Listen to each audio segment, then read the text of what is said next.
بسم اللہ الرحمن الرحیم۔ پیارے بچوں، السلام علیکم۔ کڈ سٹوریز میں آپ کو خوش آمدید کہتے ہیں۔ آج ہم نے آپ کے لیے جس کہانی کا انتخاب کیا ہے اس کا نام ہے لالچی چونٹی۔ ایک دفعہ کا ذکر ہے کہ ایک چونٹی جو کے دانے جمع کرنے کے لیے ایک راستے سے گزر رہی تھی کہ اچانک اس کی نظر شہد کے ایک چھتے پر پڑی۔ شہد کی خوشبو سے اس کے منہ میں پانی بھر آیا۔ چھتا ایک پتھر کے اوپر لگا تھا۔ چونٹی نے ہر چند کوشش کی کہ وہ پتھر کی دیوار سے اوپر چڑھ کر چھتے تک رسائی حاصل کرے، مگر ناکام رہی کیونکہ اس کے پاؤں پھسل جاتے تھے اور وہ گر پڑتی تھی۔ شہد کے لالچ نے اسے آواز لگانے پر مجبور کر دیا اور وہ فریاد کرنے لگی، اے لوگو، مجھے شہد کی طلب ہے۔ اگر کوئی مجھے شہد کے چھتے تک پہنچا دے تو میں اسے معاوضے کے طور پر ایک جو پیش کروں گی۔ ایک پردار چونٹی ہوا میں اڑ رہی تھی۔ اس نے چونٹی کی آواز سنی اور اس سے تنبیہ کرنے لگی، دیکھو، ایسا نہ ہو کہ تم چھتے کی طرف چل دو، اس میں بڑا خطرہ ہے۔ چونٹی بولی، فکر نہ کرو، مجھے پتا ہے کہ مجھے کیا کرنا ہے۔ پردار چونٹی بولی، وہاں شہد کی مکھیاں ہیں جن کے ڈنک ہیں۔ چونٹی بولی، میں شہد کی مکھیوں سے نہیں ڈرتی، مجھے شہد چاہیے۔ پردار چونٹی بولی، شہد چپکاؤ ہے، تمہارے ہاتھ پاؤں اس میں الجھ جائیں گے۔ چونٹی بولی، اگر یوں ہی ہاتھ پاؤں چپک جایا کرتے تو کوئی شہد نہ کھا پاتا۔ پردار چونٹی بولی، تم بہتر جانتی ہو، لیکن آؤ میری بات سنو اور شہد کا خیال چھوڑو۔ میں پردار ہوں اور تجربہ رکھتی ہوں۔ چھتے کی طرف جانا تمہیں بہت مہنگا پڑے گا اور ممکن ہے کہ تم کسی مصیبت میں گرفتار ہو جاؤ۔ چونٹی بولی، اگر ممکن ہو تو اپنی مزدوری لو اور مجھے وہاں تک پہنچا دو۔ اگر تم ایسا کرنے سے قاصر ہو تو زیادہ جوش نہ دکھاؤ، مجھے کسی سرپرست کی ضرورت نہیں، اور جو نصیحت کرتا ہے مجھے ایک آنکھ نہیں بھاتا۔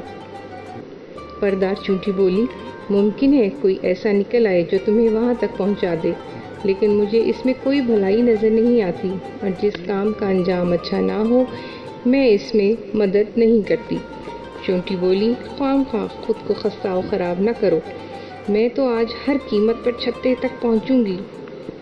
پردار چونٹی نے اپنی راہ لی اور چونٹی نے پھر آواز لگائی، کوئی ہے جو مجھے شہد کے چھتے تک پہنچا دے اور معاوضے میں ایک جو مجھ سے وصول کرے؟ اچانک ایک مکھی کا وہاں سے گزر ہوا۔ اس نے کہا، اے بیچاری چونٹی، تمہیں شہد کی طلب ہے اور تمہیں اس کا حق ہے، میں تمہاری آرزو بر لاتی ہوں۔ چونٹی بولی، اللہ برکت دے، اللہ تمہاری عمر دراز کرے، تم ہو خیر خواہ جانوروں کی۔ مکھی نے چونٹی کو زمین سے اٹھایا اور اسے چھتے کے قریب بٹھا کر خود اڑ گئی۔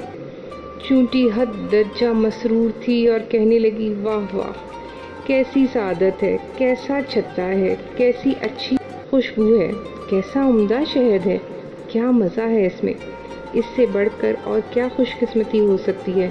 چونٹیاں کس قدر بدقسمت ہیں کہ گندم اور جو جمع کرتی رہتی ہیں اور کسی وقت بھی ان کا رخ شہد کے چھتے کی جانب نہیں ہوتا۔ چونٹی نے ادھر ادھر سے کچھ شہد چاٹا اور مسلسل آگے بڑھتی گئی، حتیٰ کہ شہد کے حوض میں جا پہنچی، اور اچانک اسے محسوس ہوا کہ اس کے ہاتھ پاؤں شہد سے چپک گئے ہیں اور اس کے لیے اپنی جگہ سے حرکت کرنا ممکن نہیں رہا۔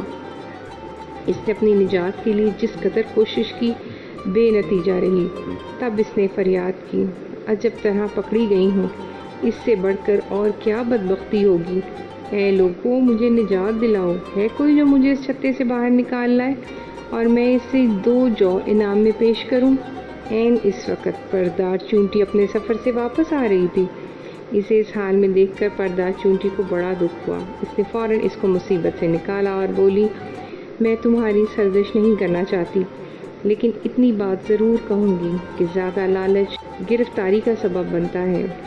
آج تمہارا نصیب بلندی پر تھا کہ میں اچانک یہاں پہنچ گئی، لیکن آئندہ محتاط رہنا، گرفتاری سے پہلے نصیحت کو غور سے سن لینا اور کسی مکھی سے مدد نہ مانگنا۔ مکھی چونٹی کی ہمدرد نہیں اور اس کے لیے چونٹی کا خیر خواہ ہونا ممکن نہیں۔ تو پیارے بچوں، کیسی لگی آپ کو آج کی کہانی؟ امید ہے کہ آپ کو پسند آئی ہوگی۔ اگر آپ مزید ایسی کہانیاں سننا چاہتے ہیں تو ہمارے چینل کو سبسکرائب کیجیے اور مزیدار کہانیوں کے سلسلے سے جڑے رہیے۔ اللہ حافظ۔